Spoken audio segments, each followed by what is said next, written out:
Murder Down the Rabbit Hole.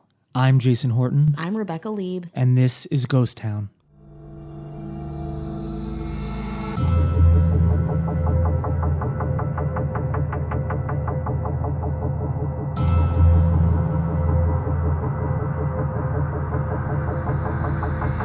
So in college, every guy I ever knew had either a Scarface poster or a Donnie Darko poster in their room. And, okay, this can be very brave of me to say, I was not a huge fan of Donnie Darko. Were you? Those aren't really my kind of movies, although I have seen it a couple of times. So I found it very interesting and like compelling, but I'm not someone who really likes extremely strange movies, especially at the time. It'd be like, oh, because it was like 2002, 2001-ish, where it's something like, oh, I really connect to like really freaky stuff. Yeah. But I do remember watching it a couple of times, and it's been a long time. And I remember being like really intrigued with it, but not the weirdness of it wasn't it, but it was just kind of like trying to figure it. I think because I was like trying to figure it out. That's what I like. I love like a mystery. I love trying to figure things out. I remember the website being kind of a mystery in its own right. It was like a promo site for Donnie Darko, and it was like trying to go to different parts of the website. It was almost like a video game. I thought that was so fun and cool. But then I would watch the movie and I'd be like, this is just kind of an abstract. And I loved like art films and weird shit, but I feel like Donnie Darko specifically was trying to be more than it really was, and it was, you know, like very macabre and whatever. But the thing about that movie is it was inspired by this real character. And we haven't talked a lot about Virginia. Virginia has a lot of crazy stuff in it. But there's this overpass in Virginia called the Colchester Overpass, and it's over a southern railway in Clifton, Virginia. And there is an urban legend that started there in the 70s and spread throughout the Washington, D.C. area. Lots of variations, and it is about a man who wears a rabbit costume a la Donnie Darko, who attacks people with an axe or a hatchet, and it is known as the Bunny Man, and he lives on the Bunny Man Bridge. That's a very, like, if I knew that, I think watching the movie, yeah, that's way cooler than the movie, right? Yeah, I mean, there's also no time feels travel, like because time travel is a huge part of Donnie Darko. that's right? true. Poor time travel. Right. The best time travel movie is Primer, which is also the one that I can't really wrap it. I hear Looper is good too. Yeah, Looper's good. I don't know. Anyway, so the Bunnyman Bridge is this. I was looking at pictures of it. It's really like a nondescript kind of like you can light it like any overpass or any bridge. You can light it to be creepy, but it's really like not. It's kind of green. It's a really short overpass, maybe 50 feet. But there's a lot of brush and area around for things to happen as they might happen.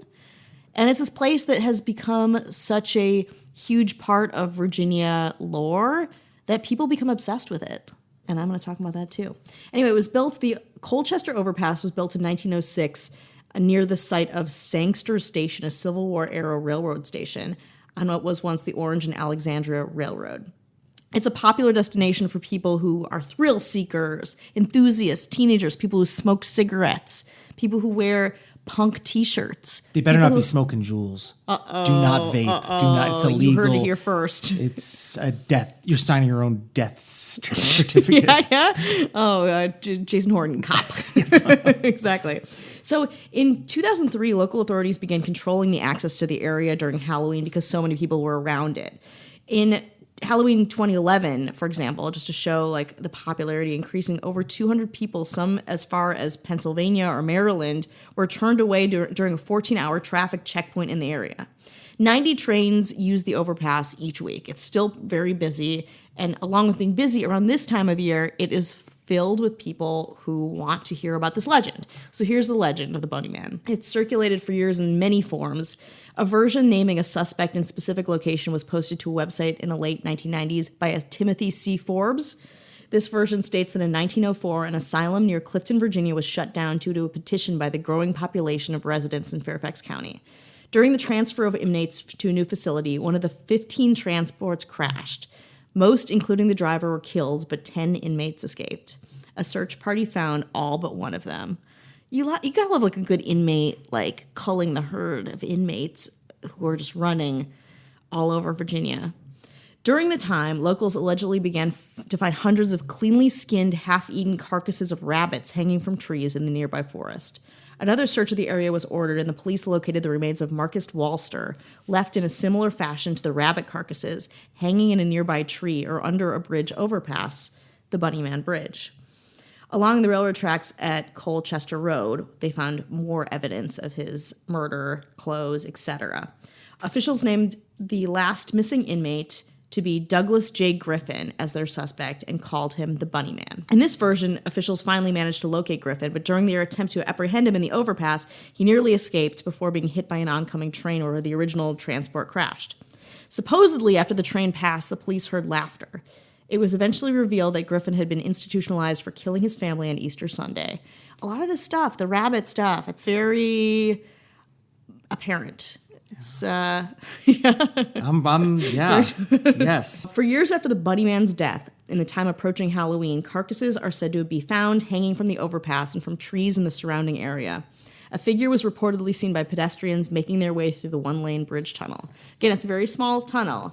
It doesn't take a lot to traverse it. According to a historian archivist Brian A. Conley, this version is pretty false. There's a lot of inconsistencies. There have never been an asylum in the Fairfax County area, and that the prison didn't exist until 1910. Moreover, the court records never show like a Griffin or a Wooster, like anyone that might have been that guy. But the legend is real. The legend happened. There are still instances that kind of map on top of some of the general details. Brian A. Conley was extensively researching the Bunnyman legend. I checked him on LinkedIn, very respectable, very into Virginia history, went to George Mason University. He worked at the Fairfax County Archives and Library. He became obsessed with this urban legend. So here is an excerpt from his article, The Bunnyman Unmasked, Real Life or Origins of an Urban Legend. All right? He said, most childhood ghost stories are forgotten as one gets older. However, the Bunnyman followed me. After graduating from college, I accepted a position with the Fairfax County Public Library, eventually becoming an information specialist in the Virginia room. One day around 1992, a very well-spoken young lady came into the Virginia room with a question. She wanted to know how she could find information on a murder that was supposed to have taken place near her home. As I interviewed the patron to ascertain what hard facts she had to go on, some vague memory nagged at me. 2 children were allegedly murdered by a local hermit for trespassing, and their bodies left hanging from a covered bridge. She had no names and only a vague idea of a time frame. The whole story seemed a little fantastic, but the thing that really bothered her was the guy was supposed to be an escaped inmate dressed in a bunny suit. At this point, even though the history had evolved a bit, I recognized this tale from my own youth. We were unable to confirm any of the elements of the story as she or I had first heard it, as I put it down in my mind, a story fabricated to scare children. I likely would have forgotten about the Bunnyman again if the questions didn't begin coming in on a regular basis. The Bunnyman had actually begun appearing in print in recent years, having been mentioned in several high school newspapers, and more recently on the internet. The various internet versions have carried the story to new heights. The most widely circulated written version, entitled The Clifton Bunnyman, and signed by Timothy C. Forbes from Virginia, was posted on a website called Castle of Spirits around 1999. This version of the tale is actually quite notable because of the number of specific facts given. Forbes claims that in 1904, inmates from an insane asylum that we mentioned before escaped while being transferred to Lorton Prison. One of the escapees, Douglas J. Griffin, murdered fellow escapee Marcus Wooster and eventually became the Bunnyman. So there's another inconsistency too, because it's like they all died but this one, but then Marcus became an inmate in this story. Not only is the location identified, but also the names of several victims and dates of their murders. The story ends with a challenge for the reader to check with the Clifton Town Library for verifications of the facts. Little effort was required to show that all of the specifics given in Forbes' version are false. First, there's never an asylum for the insane in Fairfax County. Second, Lorton Prison didn't come into existence until 1910, and even then it was the arm of the District of Columbia Correction System, not Virginia's. Third, neither Griffin nor Wooster appeared in the court records of Fairfax County. Lastly, there is not and has never been a Clifton Town Library. You got him with the library. The story also received wide recognition after being featured on national television. It was on the Scariest Places of Earth, broadcast on the Fox Family Channel, including a segment entitled Terror on Bunnyman's Bridge, and in the 2001 broadcast season. Even though these fictional tales of spectacular crimes are easy to dismiss as fiction, the question of the story's origin is not. Was the Bunnyman real? At first, I was content to dismiss the Bunnyman as a completely fictitious entity. However, I've learned that many legends do have some basis in factual events. At the urging of a fellow employee, I finally began a more serious search for the Bunny Man. I began with a few basic assumptions. First, although the tale is told in jurisdictions all around Washington, D.C., the bulk of them take place in Fairfax County. Second, any event that gains as much notoriety as this one must have been originally reported to the public. Third, the original event was probably criminal in nature. And he actually located 2 incidents of a man in a rabbit costume threatening people with an axe. So all of these things culminate in the legend of this guy. So in all real indications, this urban legend is a real thing and has come from real things that we can pinpoint. Or it's just the facts that are is up for just. Yeah, it's just and again, the sensationalized, crazy people out of an institution, murdering. It's not like that. But there are these pointed things and these specific details, like wearing a fucking bunny outfit. It's yeah, okay, that matches. I don't think it's a lot of murders happening with the guy just, all the bunny suits at the Walgreens in Fairfax, Virginia would be gone. Which I assume they're not. It would be kind of like the Scream masks in the movie Scream. Yeah. Kind of like that. Exactly. So this historian located 2 incidents of a man in a rabbit costume threatening people with an axe. The vandalism reports occurred a week apart in 1970 in Burke, Virginia. A week apart. 2 guys in a bunny suit. The first one was the evening of October 19th, 1970, by U.S. Air Force Academy cadet Robert Bennett and his fiancée, who were visiting relatives on Guinea Road in Burke. Around midnight, while returning from a football game, they reportedly parked their car in a field on Guinea Road to visit an uncle who lived across the street from where the car was parked. Makes sense? As they sat in the front seat of the motor running, they noticed something moving outside the rear window. This is just another urban legend, but it's real. Moments later, the front passenger window was smashed, and there was a white-clad figure standing near the broken window. Bennett turned the car around while the man screamed at them about trespassing, including, "You're on private property, and I have your tag number." As they drove down the road, the couple discovered a hatchet on the car floor. So he had somehow, left the hatchet there. When the police requested a description of the man, Bennett insisted he was wearing a white suit with long bunny ears. However, Bennett's fiancée contested that their assailant did not have bunny ears in his head, but was wearing a white caparati, which, do you know what that is? It's like a tall, pointy mask hat. It's Spanish, but it looks like a grand wizard type I of think thing. Yeah. They both remembered seeing his face clearly, but in the darkness, they couldn't determine his race. The police returned the hatchet to Bennett after examination. Bennett was required to report the incident upon his return to the Air Force Academy. And they have this hatchet mounted, too, as a prize for whatever had occurred there. I found a clip of this testimonial. There's some creepy details uploaded on YouTube by one Wes Clark on February 11th, 2005 of the Bennett testimony. So we're going to play it for you right now. Gave you a little taste. It was probably 10:30, 11 o'clock in the evening. We had pulled in to a field, maybe, I don't know, 50 feet. There was a little entrance, like a farmer's road that pulled into the edge of this field, and we had pulled in there, and the car, the car was running. We were sitting there talking, and I thought I saw a shadow or something like that move, so I locked the door and didn't hear anything, and then all of a sudden the passenger's window just crashed. I felt something hit my foot on the floor. This guy was screaming in the window. It won't do any good to run. You're trespassing. That sort of stuff. I can't remember exactly what he said, but that was the gist of it. And so I just, car was already on. I just dropped it in reverse and hit the accelerator, spun around. He remained in the window. I mean, he was running alongside yelling. And then finally just, we turned around, headed out, and gunned it and went away. Oh, how about that? That was okay. Okay, you're gathering more info. Yeah, I'm more info's happening. Yeah, I'm not super skeptical. No. On this one, there's a lot of Some things are probably up for debate, but I feel like some things are seem pretty. So we're gonna leave you to feast on that for a little bit. Yeah. Hop around that, and we're gonna go to break. No, you didn't like that? That was the best you can do. Okay. We're back. Yeah. We're back from break. We're back from break. We did it. We are featured on Podcast Republic's site. Right there, Ghost Town, podcastrepublic.net, podcastrepublic.net.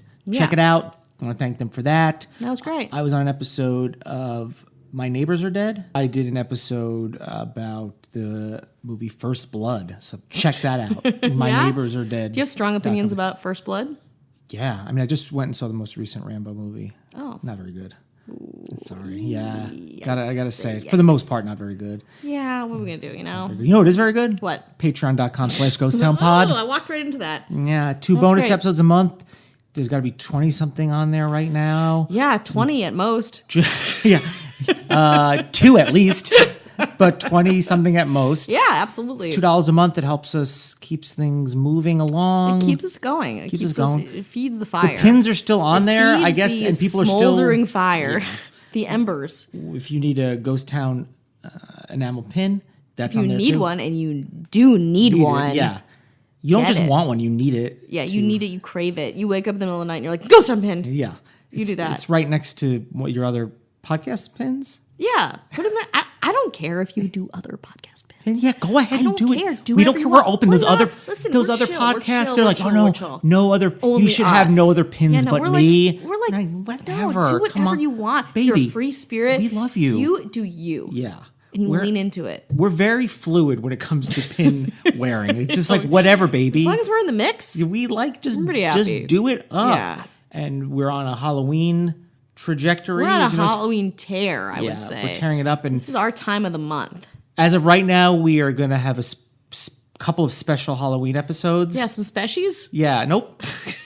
Nope. Although we had some listeners say they like the word bonies. Yeah, how about that? Episodes, so. You know, sometimes I think that I say something and Jason's like, oh dear, this is going to be the end of this podcast. Yeah. And I'm like, no, hey, 2 people liked it. We've gotten a lot of really great feedback lately, a lot of new listeners. Not everyone's digging it. No, some people are. Some people aren't. But also, I love that some people are coming to us and being like, I feel like this is wrong. This is what I want you to change. You're bad. You're garbage. And I'm like, you know what? Thank you. Yes. Let me know. Yeah. Will you just let me know? No, we take the feedback. We appreciate it, and we're thankful. And if you have a moment and you want to go rate us anywhere, but go to Apple Podcast, give us a rate and review. It helps us because people see that. It's not going to do anything for us like monetarily, but people see that and it helps. They're like, oh, okay, this is the show. I want to at least give it a shot. So we appreciate it if you, especially in this season. This is the season for Ghost Town. Yeah, our podcast truly thrives. The only podcast out there that does anything like this at all. We're only groundbreakers. Yeah, we're the only. Don't you want to support? Do you want to be on the right side of history?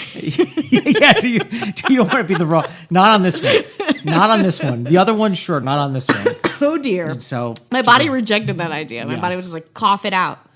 All right. Do you want to get back to some Bunny Man history or what? Yeah, it's very vivid in my mind right now. This Are you just thinking about Donnie Darko? Here's something interesting. Jake Gyllenhaal. Have you ever seen? There's like blogs will post terrifying photos of the Easter Bunny and kids taking pictures with the Easter Bunny, like over the the 50s, 60s, 70s, 80s. I have seen and those. It's, I would say 9 times out of 10, terrifying.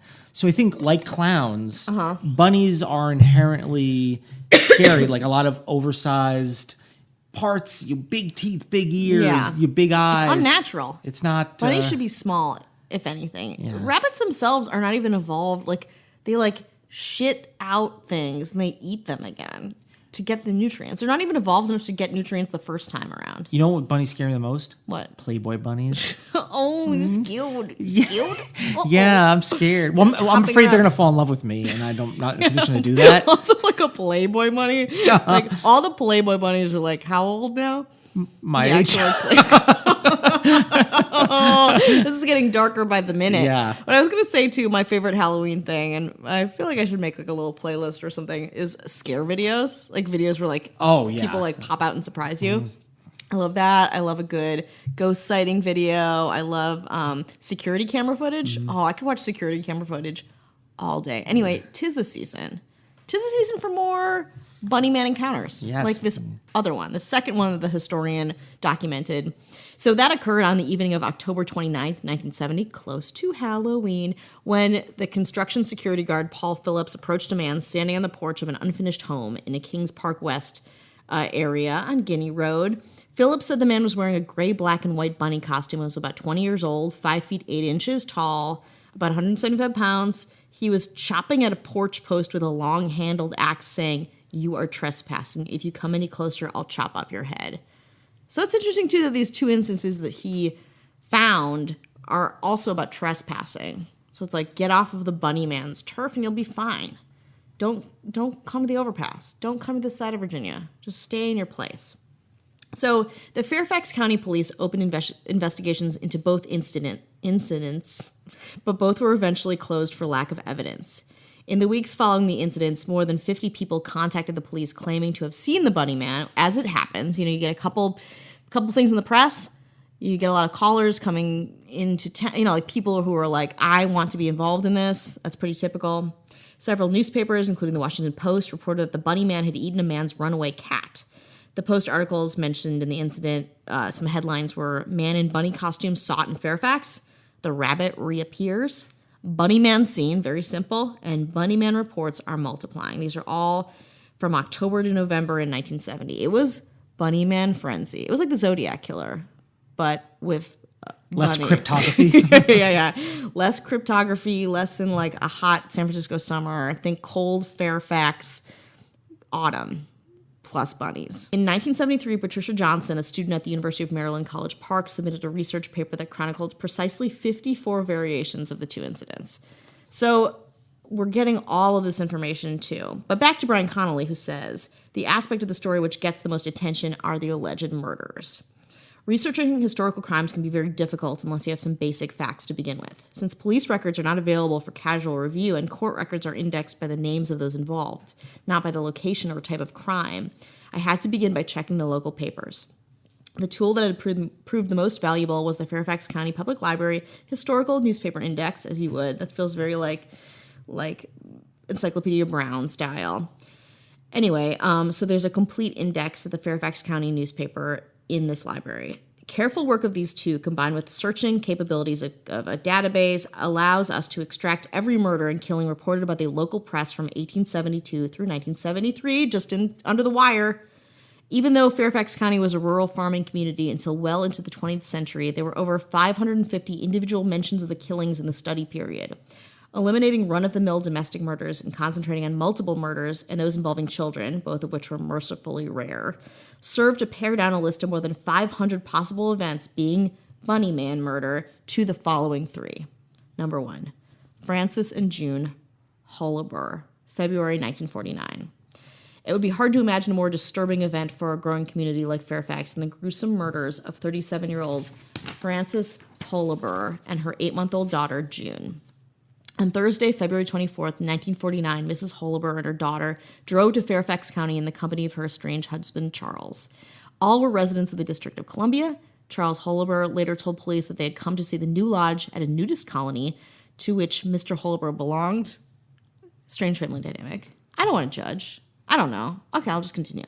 Upon leaving the lodge, the car became mired in some mud. The couple quarreled and Mrs. Holliber took the child and walked away from her husband and never returned. Charles spent the night in the car and got a ride back to Washington the next day. He returned with his brother-in-law and a friend to retrieve the car. Still finding no evidence of his family, the police were finally notified. An intensive search of the area was organized involving Fairfax County Police, Washington detectives, and Boy Scouts. Get the Boy Scouts involved. Bring out the big guns. No resource. We'll say no to. At about 5 p.m., just as the searchers were about to give up for the night, one of the detectives noted that on the ground which they were standing was very soft. Oh boy. Both mother and daughter were found in a shallow grave next to the lodge in less than 200 yards from where Charles Holliber's car had been stuck. Frances had been beaten and then shot once in the head and then once in the heart. The baby girl had been buried alive. Oof. The local community was shocked and horrified by the cold, brutal character of the crime, especially with the investigation identified Charles as the prime suspect. Holabro later confessed to the investigators that he had planned the murder for 3 weeks and had not intended to report the disappearance of his wife, but changed his plan when the car got caught in the mud.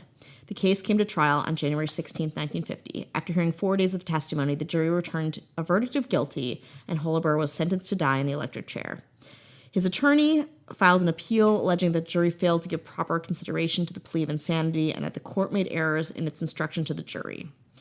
The Supreme Court of Virginia Appeals eventually overturned the conviction and ordered a new trial. Charles Francis Holabro was recommitted to the Western State Mental Hospital in Marion, Virginia, where he was judged to be insane. It is interesting to know that he was the first time since the Ridgway murder trial of 1927 in which a Fairfax County jury invoked the death penalty. They only do it when they think it is absolutely necessary.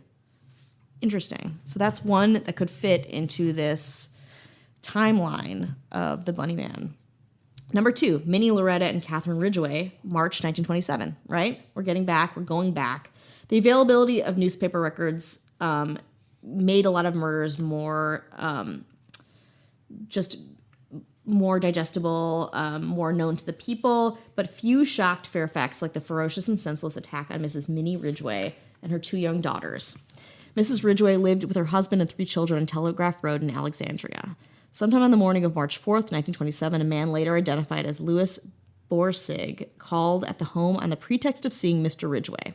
Upon finding that he was not at home, Borsig attacked and beat Minnie Ridgway into unconsciousness and then likewise bludgeoned her daughters, Loretta 7 and Catherine 5. He then stole some money and got out of town. The crime was discovered by a neighbor who heard moans coming from inside the house. All 3 victims were taken to Alexandria Hospital, where Loretta later died. Catherine Ridgway lived another 8 days before succumbing to her injuries. Minnie recovered and was able to identify the assailant, who was known to the Ridgways. Borsig was arrested at his home and transferred to the jail in Winchester for his safety. He was executed for the murders of Loretta and Catherine on July 7th, 1927, just 3 months after his horrific crime. So another crime that might fall into the possibility of the Bunny Man murder, or the Bunny Man legend. Eva Roy, August 1918. We're going back in time. We're heading back for one more murder, baby. One more ride. Peter Roy was a Danish immigrant who had come to Fairfax from Minnesota in 1912. In November of that year, he purchased 2 parcels of land near the current intersection of Old Keene Mill Road and Seidenstricker Road. Roy, a widower, became a prosperous farmer and an active member of the Lee Chapel Methodist Church. With him resided his eldest daughter, Caroline, her husband, William, and his younger daughter, Eva. On the morning of August 4th, 1918, Eva Roy, age 14, left her home near Burke at around 9 a.m. to tend to her father's small herd of cows. When Eva failed to return home that evening, her father began a search. Neighbors were soon enlisted to help, but it was some 24 hours later that her body was found tied to a tree in the woods near the old Hance house, her apron strings tight around her throat. The county coroner concluded that the girl had been brutally assaulted before being strangled to death. A coroner's jury was appointed and quickly concluded, "We, the jury, find that Eva Roy came to her death at the hands of some unknown person, and the indications point to Lou Hall as the probable perpetrator of the crime." Hall, a 33-year-old woodcutter, which was a job at that time, lived about a half a mile from the scene of the crime and was seen in the woods near the time of the girl's disappearance. The case was not to be easily solved because other suspects were soon identified and eliminated. The first, William Wooster, age 16, was soon arrested for assaulting a colored girl. He had recently been released from an insane asylum, but was found that he was nowhere near the scene of Eva's murder. The next suspect to emerge was a soldier who deserted camp. The soldier, a sergeant whose papers failed to name him, was located some days later in Charlottesville, Virginia. He had scratches on his face and hands, was wearing freshly laundered clothes, and claimed to have no memory of the events between his leaving camp and his capture. They tried to interview this man, but after some weeks of investigation, determined that he was not connected to the crime whatsoever. The lagging investigation seemed to finally receive a break, was the apprehension of Ben Rubin, an escaped inmate from Lorton Prison. Rubin, who had been serving a 3-year sentence for housebreaking, which again, I think is just breaking into a house, was arrested by Washington, D.C. police on September 19th for assaulting a little girl. While on the way to the police station, he confessed to Eva's murder. Rubin claimed he met Eva Roy looking after her father's cows. He asked her for food, and in a conversation with her, he told her he was an ex-convict, something you'd bring up just in casual conversation in the woods. She declared that she would turn him up, as he declared, and he became excited and choked her. The Washington authorities were unconvinced by Rubin's story and tried him for assault and theft before returning him over to the Virginia courts. An investigator sent by the Commonwealth of Virginia to interview him concluded that he was not responsible for the crime, but they filed papers anyway. On September 26th, Rubin was escorted to the scene of the crime by the sheriff. And after being unable to locate the scene of the attack or the tree where the body was left, Rubin denied killing her. He claimed the presence of the girl's father spurred him to recant his confession. Rubin's motive for confessing was revealed some weeks later when, October 6th, he escaped from jail in Fairfax. He was arrested 2 days later when attempting to buy a pistol and admitted that he had concocted his story in order to be transferred to Fairfax, where he thought an escape from the jail might be easier. He was eventually convicted of burglary and escaped from the jail and was sentenced to 4 more years in prison. So Lou Hall was finally tried for murder in Fairfax County Court. The prosecution was handled by the state attorney, and the defense provided. His first trial resulted in a hung jury with 9 votes for guilty, 3 for innocent. His second trial resulted in a clear verdict of not guilty. Peter Roy died on January 22nd, 1938, and was interred in Lee Chapel Cemetery next to his youngest daughter. Her murderer was never found. After scrutinizing the 3 preceding events, it's hard because these are the things that are the most likely candidates for the Money Man. Charles Holliber was caught and incarcerated. Louis Borsig was caught and executed for the murder of Eva Roy, even though many elements were there and were not there. The last one is based on an important factor that emerged through lots of this guy's research. The Bunny Man has evolved a lot over time. The recent rash of people researching the origins of the story had been largely attracted by the spectacular nature of the crime. The previously cited Forbes version of the story features 32 victims and had a pronounced supernatural element. Again, there's a lot of people who come out, a lot of different airings or retellings of the story and make it very attractive, especially around Halloween time. But it's hard to say. So those 3 murders are really the ones that fit, according to this guy's research, Brian H. Conley. But we don't know. We don't know exactly where it came from. We don't know what's real and what's not real. We know that there is an element of it that is real and very much entrenched in Virginia history. But the rest, who's to say? So I want to thank, again, historian archivist Brian H. Conley, which a lot of this stuff came from, Patricia Johnson, and the myriad of people who came forward and talked about the Money Man, which we had a clip of earlier.